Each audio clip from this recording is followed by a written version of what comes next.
everyone, Laura Lyman Joy. Come along with me today where I show you how to cash stuff your paycheck.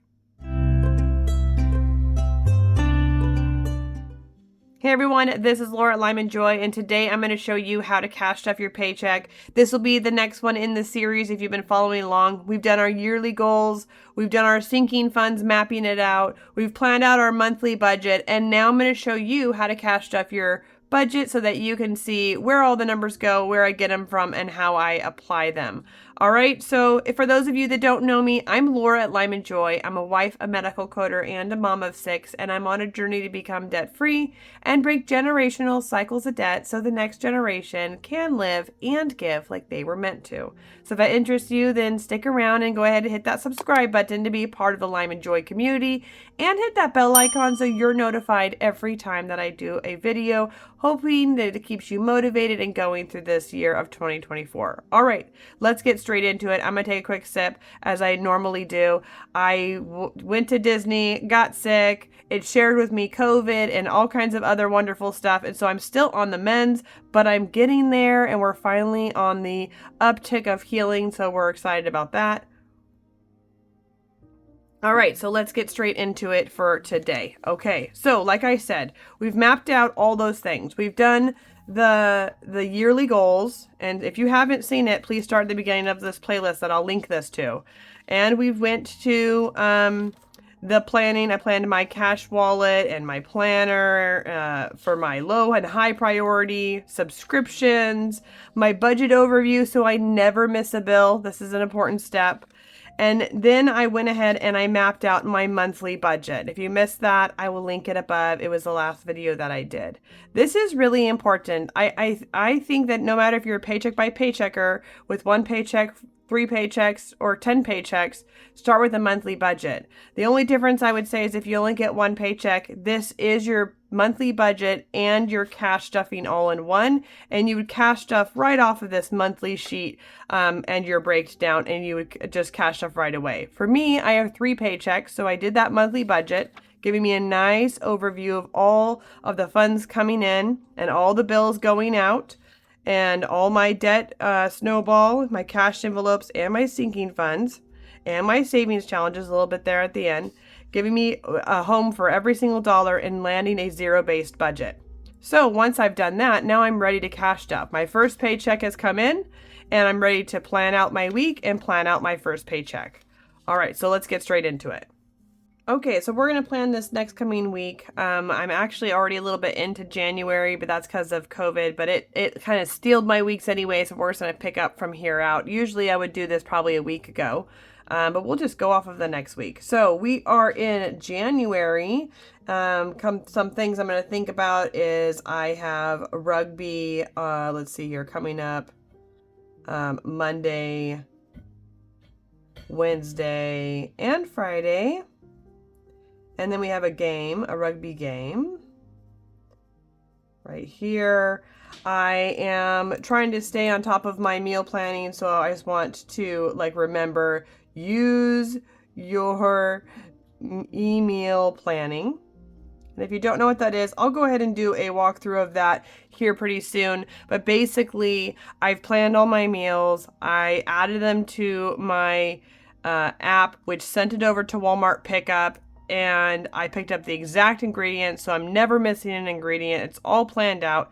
I used what I already had in my pantry, so I kind of did like a reverse grocery order, and that way I was able to cut down my groceries as much as possible. I'll share that with you more step by step here soon, but I need to make sure I actually use it, and I'm really intent on eating healthy and using it like I should, and so I'm not caught, red-handed at 6 o'clock with nothing to eat.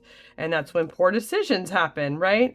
Okay, other than that, one of my middle littles broke his arm, so I need to schedule follow-up for recasting. They wanted to recast it about a week or 2 later from the first one. The first one's like a long all the way up his elbow, and now they want to do like a short arm cast. Yeah, so we were playing indoor play center, and that happened. Always keeping it fun, and then we all came down with COVID. So we've been kind of just hunkered down and resting. It's been nice. It's beautiful outside right now, raining, and so I kind of love that. We don't get much rain here where I am. All right, anything else to do? I think that is it. Just kind of reset. I took everything down for Christmas and I want to reset for the year. I go room by room and I basically reorganize, take things out, wash everything, steam clean carpets, and however long it takes, and then I move on to the next room. So this was really nice. This really helps my year kind of see, overview, declutter, and reset everything I need to do. So I'm going to reset all rooms and even the garage.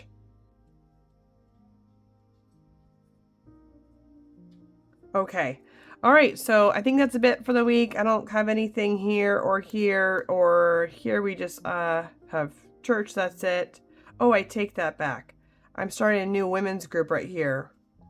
Women's Bible study, which I'm excited about. I'm kind of a homebody. Just being busy with all my kiddos keeps me kind of homebound, and I've decided I need to make sure that I'm prioritizing my self-care, and that's one way I do it.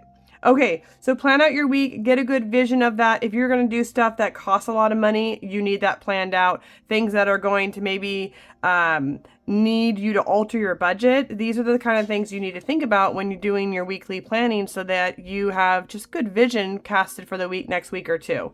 Okay, so I've went ahead and done that. Now I want to look at the big picture. Now, normally I have some of these things already figured out, but because I want to be very transparent of how I'm thinking about my cash envelopes and how I'm actually stuffing them, I've figured out none of that behind the scenes, and I'm going to do it right here with you. Hopefully it won't be too confusing. I'm hoping what it'll do is kind of answer some of the questions of, well, how did she get that number and where is she getting that extra money and all those things, okay? So first thing to think of is our total income. Let me just get one more drink here. So we got our first paycheck, and we actually had an extra $400 that I'm going to add on here. Okay, so this is a total of $6,600 that we're working with today. Okay, so now what I need to think about is I kind of like to think about it in this priority. That's why I have it mapped out this way for myself, because this is the way that my mind works and how I plan it. Okay, first of all, let's figure out how much in bills are we working with. I'm just going to simply, anything that fell within this bill period of time, I put here and I'm going to add up. I already know I have enough money because I already planned out my monthly bills.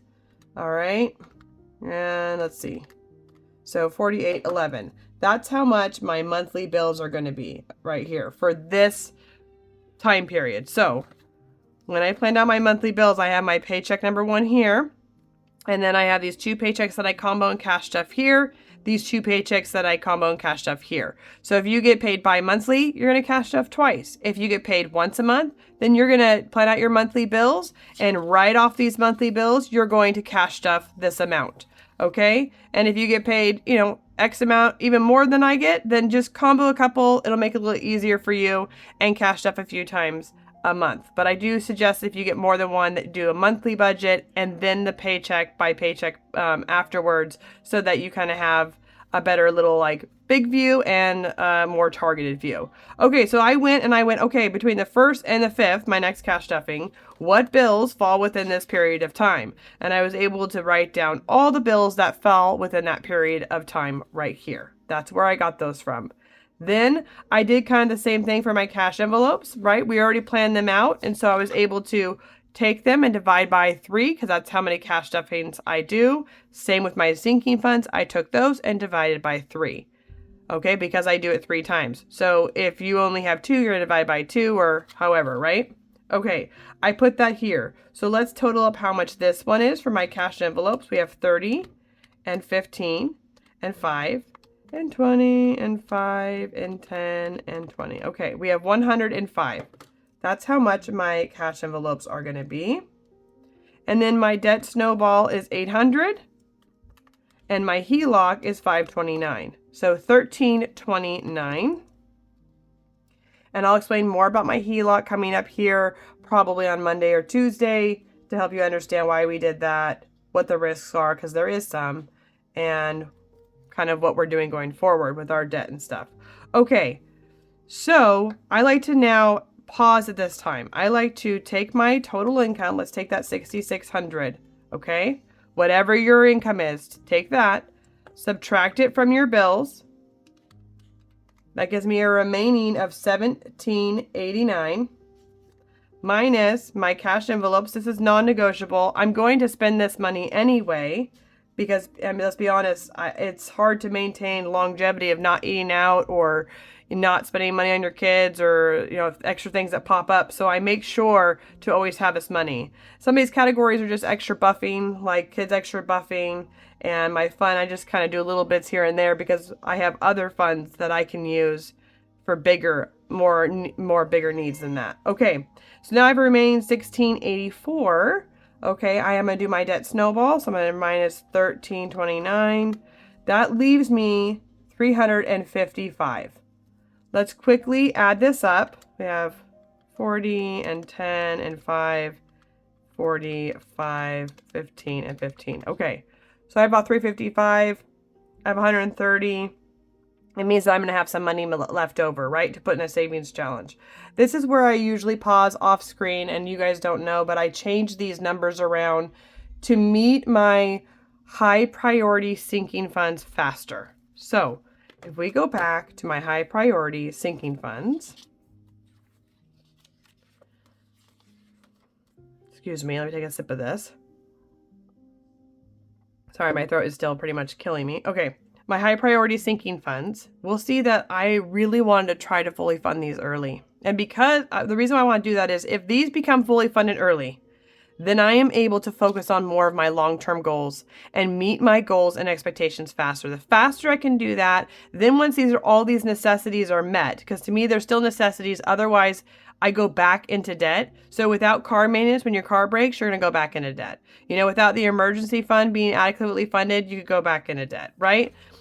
Without, you know, even my school and haircuts and clothing, it puts me back into debt. So these are essentials to basically pad me correctly and fund all those areas so I don't go back into debt. So I want to try to get them fully funded early. So because of that, that's why I pause at this time in the budgeting process. And because I know that, look, it's 130, so 355 minus 130, I'm going to have about 225 extra. I probably need to up some of these sinking funds and not just put it all towards savings challenges because these are longer goals. That's what my savings challenges I use for are longer goals. So let's meet my short-term goals a little quicker. Let's increase some of these. And I have no rhyme or rhythm. I'm just going to increase it. Let's do clothing 25, haircuts 25. And there's definitely some months that I cannot increase this at all. I don't get extra money, or I didn't have any side hustles, or I needed all that money for groceries because of an event or something like that. Okay, let's up school to 20. Let's up health to 20. And let's up pet care to 20. Okay, so what is our new? We have 40 plus 20 plus 20 and 40, 20, 25, and 25. 190. And the reason why I don't make those sinking funds, excuse me.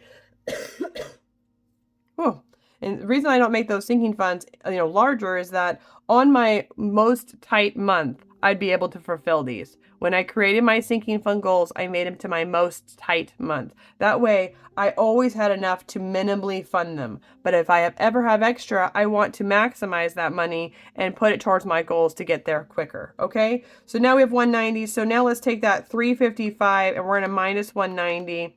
And that's going to leave 165. I'm going to put that full 165 towards my savings challenge. So we're not doing any extra, just the 165. And let's go ahead and minus that. So let's make sure, so it should leave 0. All right, so my income was $6,600. My bills were $48.11. My cash envelopes were $105. My debt snowball was $13.29. My sinking funds, we upped and it's $190. And then we left the rest to my savings challenge. Let's make sure I mathed right because sometimes camera math can be off. Or my math in general. Okay, and 165. All right, 0. Perfect. This is a 0-based budget, which is exactly what we want, okay? And it's all been planned out So now I have 2 more cash stuffings to go for the rest of the month. Each time I will get paid, again, I will do another cash stuffing. But let's actually cash stuff now. So we planned it out. That, unfortunately, that is essential. You have to do it. You need to know what your money is doing. Now we can actually cash stuff. But before I add the money and stuff my wallet, we're going to unstuff my regular wallet because this is the beginning of the month. And because we're sick, I'm doing this late, but this is hopefully will help you in your next month. So I'm going to unstuff anything that's in there. Anything that was left over from before, I'm unstuffing, right? I think that was it. Now, and just like last year, what I'm going to do with these ones is I'm going to put them in my one jar, and we're going to add them up all year long and see how much I can save up for this area. Anything extra I save like this goes to my debt. So I'm going to show you my little one jar here. I got it at the dollar store, and then my sister made this for me from her silhouette. Sorry, cough attack. Okay, so when I went and put the ones in there, and that one's all set, and so now we're on our way for this $1, and I love this little container. Oh my gosh. So see what you can find at your dollar store, things like that. Don't waste your money on anything expensive, but keep that extra money. You could also put the extra, you could roll it over and put less into here and more into savings. You could also take that and put it towards debt. It's never quite enough for me to put towards something, so I just do the one challenge there. And then my change, I put in my change jar, which I don't actually have right now. I still have to take all that to the bank. So we're just going to leave this little tiny bit of change right in there, and we're now going to restuff this, okay? So last month, I went ahead and filled all of these from each cash stuffing. Like I told you 3 times, I have 3 cash stuffings. So I fill my wallet the month before, because I don't just have, for instance, eating out, okay? I don't just have 50, 60, 70, 80, 85, 90. I don't just have $90 from one paycheck to put in here, but I can do $30. So I do a little bit from each paycheck and build it up and then stuff my wallet at the beginning of the next month. If you only get paid one time, then you'll just fill this at the beginning of your one paycheck. And if you get multiple ones, you can either fill it each time or do something like I do where I set it aside and slowly grow it through the month. That's what works for me. You have to do what works for you. We got 20, 40, 60. So see, I had 20 from each paycheck, but I wouldn't have been able to do the full 60. This makes it so I have a little bit extra, especially with how expensive the economy is. I always need a little extra. Here's just some kids extra. This is just for, oops, I forgot something that the kids needed. There's always something, right? I like to have a little extra fun in case there's something that pops up. My spending, which is usually on Amazon and Etsy, and people always ask me, well, how do you spend on Amazon and Etsy if you have it in cash? This makes me think about it. So often I will either kind of, I'll save it up and buy something larger, or if I'm spending something, I have to drive down to the bank and actually deposit it before I buy it, which makes me really think, do I want that? And that's because I'm an overspender. I did that on purpose because I overspent in the past. So this helps me not do that. Fun for the kiddos. It's getting 30. All right. Excuse my voice. Doing the best I can with this COVID voice. Okay. And then miscellaneous. Oops. I completely forgot to budget for it. It's getting 15.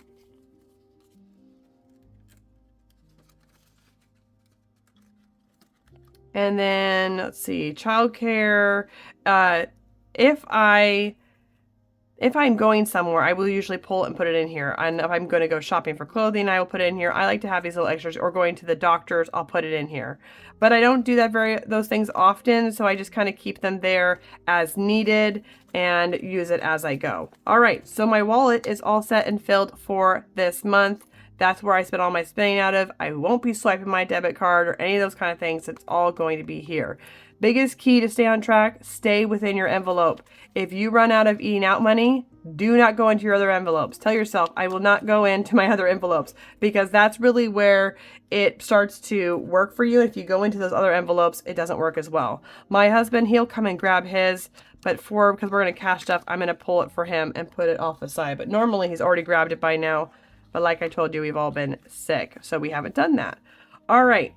But now we're ready to start and cash stuff for the next month coming up, for this next month, February. So let's go ahead and see how much money we're working with. It should be the 105 the 190 and the 165 because I pulled whatever extra I had. We have 51. And then 20, 40, 220s. And in tens, we have 10, 100.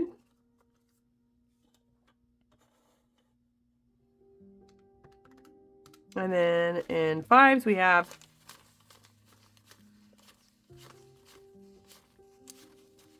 60.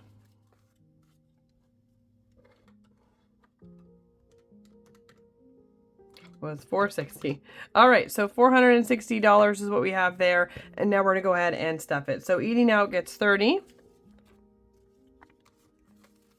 And when I went to the bank, to be honest with you, a lot of people ask me how I get my denominations. I don't do the whole teller slip thing. I mean, you can if you're worried about it, then I would suggest you kind of mapping it out here, but I just go get some larger bills, 20s, 10s, and 5s. I just do, and I usually have extra change, from other savings challenges hanging around if I need to change something out. But you could very well go, okay, this is what I'm going to do every time I cash stuff, and pull, make a tally of how many 20s, how many 10s, and how many 5s you're going to need, because you planned it out on the monthly plan out already. Okay, next is date night. It's getting 15.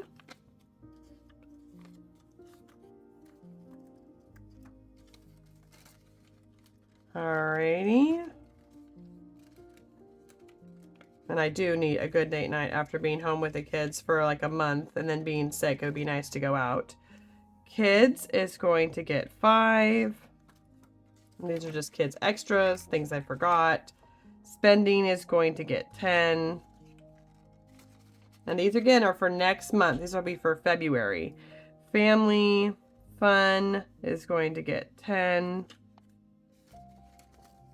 And see, like if I'm planning out my month and we know we're going to go somewhere, I might increase these categories for that month if that's why it's good to pre-plan. Miscellaneous, oops, I forgot about, it's getting 5. My hubby's going to get 10. And then childcare will get 20. Oh, grabbed 40. Now on to my sinking funds, my high priority ones. We're going to do pet care for 20 is what we decided. That's for Mr. Coda, who definitely needs it. He did go to the doctor and got bit by a tick. And so when he got bit by a tick, we had to buy like anti-parasite antibiotics and stuff, and it was a whole deal. So that fund's been totally wiped out. So now we need to increase it so he can go back, get his normal grooming and all of that, especially because it's raining and he's a white dog. You could do the math. He's a total hot mess. So, okay, registration. My car is going to get 40. And I really think that the tangibleness of doing cash envelopes is what's really been helping me. Seeing it visually, I'm a visual learner, and touching it tactilely really has helped kind of rocket launch my debt payoffs. And that's why we decided to go with that HELOC. We're in our 3rd year of debt payoff.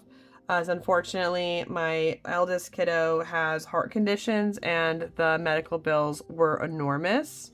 So, you know what? I'm going to do some 5s here. I just feel like we have too many of them.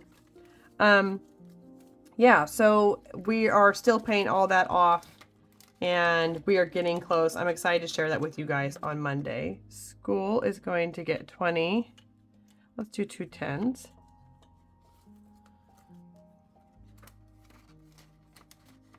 And what's next? We got haircuts, which before you know it, they're all going to need another one. Excuse me. Okay. And then clothing is 25. Now, when one of these are fully funded, some of them are ongoing, like clothing, so I might fully fund it, and then just keep going to have a little extra, padding in it for what the kids need. But I am pretty resourceful when it comes to some things like this. Like I turn in my younger kids' clothes at a consignment store, get money back, and then I use that at that store. So we have cut clothing costs really down. None of us are really clothing people, but make sure that you're actually making your category what you're actually going to spend. I was talking to somebody who made theirs really small, but they spend tons of money on clothing. So maybe meet in the middle when you're adjusting to cash stuffing and not just go straight, to being super frugal if you know indeed that you're not going to be, right? All right, other than doing that, that's all I do for my cash stuffings, is I do weekly check-ins. So I will do that on a short coming up. I'll show you how I do my weekly check-ins to make sure I'm on track with my groceries, gasoline, and the extra spending, to make sure I can sniff that as I go and make sure it's not growing out of control or in an area that it shouldn't be. Now, what to do with this extra money? Well, I have a new savings challenge on its way, but until it gets here, I think I'm going to take it to my 100 envelope challenge. I decided that any extra money I get will go to moving, and it'll either go there by my moving savings challenge that's coming or by this 100 envelope challenge, okay? Okay, so last time we did this, I had partially filled this. So if it's done, it's up here. If it's in my high yield savings account, then I have it with these marked because I don't like to keep too much money here. But for a while, I just do it this way because I like the tangibleness of and the motivation it is to do savings challenges. So I had this last time partially filled. We're going to finish it. Let's do that 100 and we'll do the 25. I like to round up. Then you can see how much money you actually have at the end. It's kind of fun. And when that's completed, then I just go ahead and put it at the end. All right. Next one in the round is 176. So I'm going to take all this extra, which is 20, 30, 40, 50, 55, 60, 65. And I'm going to put it in my next envelope to kind of help me fill it better. This is a $10,000 savings envelope challenge. $5,000 would be a lot more, these numbers are a lot smaller. So it's something to think about when you're filling yours. But I also really love that when I get this filled up, when I do an unstuffing, I can go ahead and put it with prop money so that I can take this over to my high yield savings account, once every month or two and let my money start building money for me. And it's much safer than keeping large amounts at home. So I do this for a while until it gets too much. Then I'll unstuff it and take it to my high yield savings account. All right, that's it for today. That is how to cash stuff step by step. I hope that was helpful for you to do that in your budget. If you have any questions, please put them in the comments below. And as always, please find joy in your journey, and I'll see you next time.